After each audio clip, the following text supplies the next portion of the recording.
Notre culture n'est pas d'être à la fin le cobaye de Big Pharma. C'est pas vrai. Et donc vous savez très bien que ce truc-là va s'effondrer parce que ça n'est pas viable. Et il faut juste le laisser s'effondrer tout seul et tenir. Tenir, ça ne veut pas dire se laisser faire. Ça ne veut pas dire se laisser taper dessus. Vous ne devez pas vous faire vacciner si vous êtes contre le fait de vous faire vacciner. Vous ne devez pas vous retrouver confiné dans un camp de confinement si vous ne voulez pas être dans un camp de confinement. Vous ne devez pas laisser vos enfants être masqués à l'école alors que ça n'a aucun sens. Vous ne devez pas continuer à laisser l'ARS décider si vous avez des tests dont vous ne savez même pas comment les interpréter, ce qu'ils veulent dire et ce qu'ils signifient. Vous ne devez pas laisser faire ça. Et là-dedans, mon conseil, c'est mettez-vous au bon niveau. Si vous commencez tout de suite à envoyer un truc au Conseil d'État ou au Conseil de l'Europe, vous êtes sur des boss de niveau qui sont beaucoup trop gros. Commencez dans les jeux vidéo, et les boss de niveau, ils vont progressivement. Vous savez, il faut commencer par le premier boss de fin de niveau. Le premier boss de fin de niveau, c'est peut-être l'institutrice, puis la directrice de l'école, puis les autres parents d'élèves. Déjà ça. Ou même avant ça, vous-même.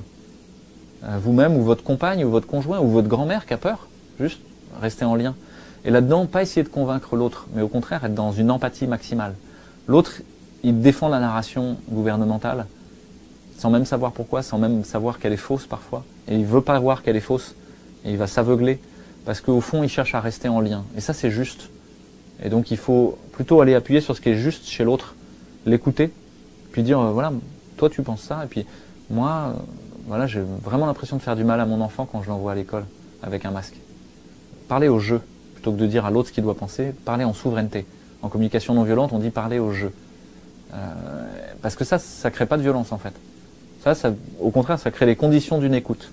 Tenez le rapport de force, mettez-vous en lien avec d'autres, plutôt que d'essayer de convaincre des gens qui ne sont pas d'accord avec vous. Regroupez-vous avec des gens qui pensent comme vous. Et là, vous allez d'un coup découvrir qu'en fait, vous avez une puissance d'agir dans le réel qui est très importante. Donc ne restez surtout pas seul à marronner devant votre écran, à être en colère, etc. Et transformer la colère en courage. La colère, l'indignation doivent venir du courage. Et vous allez voir que, en fait, vous êtes en train de devenir un héros. Et que cette crise, elle va révéler une époque héroïque.